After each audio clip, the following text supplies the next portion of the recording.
People love them. People are always going to use these spaces for offices. What you want to be careful of when you're showing a home office is that we're trying to keep people in the moment. We're selling them an experience, okay? Which means that for this home office, all the work is done, right? When you come home, you're just doing some light reading, you're catching up on sports, whatever it is, this is the getaway room. Think of it more as a den versus a functional office. If you've got, and you guys are pretty neat and tidy in here, but let's say you were in a situation where this was like I don't know, a tax accountant's office or something like that, and you've just got paperwork spilling out all over the place. What's going to happen is people are going to come in, they're going to turn the corner, they're going to see all this stuff, and two things are going to happen. Number one is they're going to be intensely curious about what you do, and then we're going to want to go in and look. And the other thing is it's going to remind them of, oh, geez, I forgot to do the TPS report.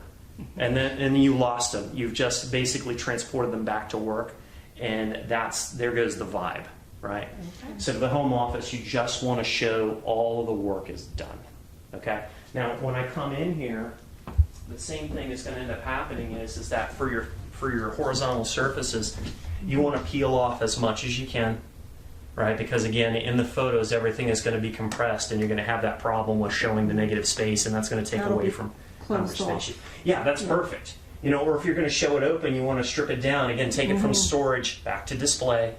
All the work is done. This is where you put up that prized baseball or something like that. You know, just something that is little and it's eye-catching for staging purposes, but is not showing them the evidence of work taking place here. We don't want them thinking about bringing their work home. Okay, but from just a broad perspective, carpet looks great. The paint is impeccable. The color.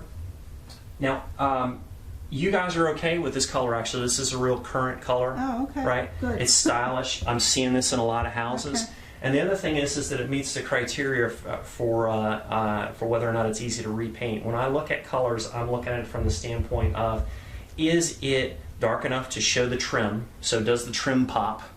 Because again, for the photos, right? And then, is it light enough to where if somebody didn't like the color and they wanted to change it, they're not having to go over it with 3 and 4 coats of primer. Okay? Right? It's off neutral, yeah. I mean, if this was a white room, I wouldn't have told you to paint it a green, but because this is such a current, trendy color, you're going to be all right.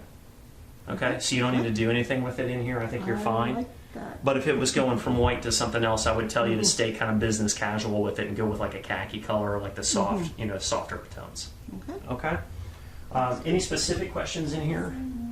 Not really. I pretty much know. You know, I would just close everything up. Everything on the floor would go away. Yep.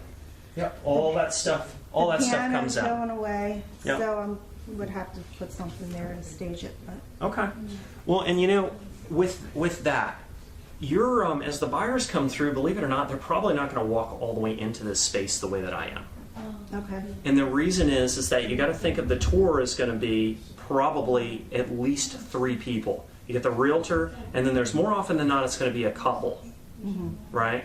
So they're not, because they'll be bumping into each other, they're not going to come all the way into this space. They're probably just going to walk past the door and they're going to poke their head in, right? Now the reason I'm bringing this up is that you've got secondary walls here. Like you can't really see what's going on these from where you're standing right there. You can't see what's going on over here because it's in the periphery, right? So these secondary walls can actually be used to hide stuff because they're not going to come all the way in here, right? They're just going to walk past. So I would say unless you felt like you had to, you don't really need to do much with this space. This is nicely staged over here. Like if you want to swing the camera around so you can see, you probably couldn't see that in the periphery with the camera, but we've got a whole piano hidden back here.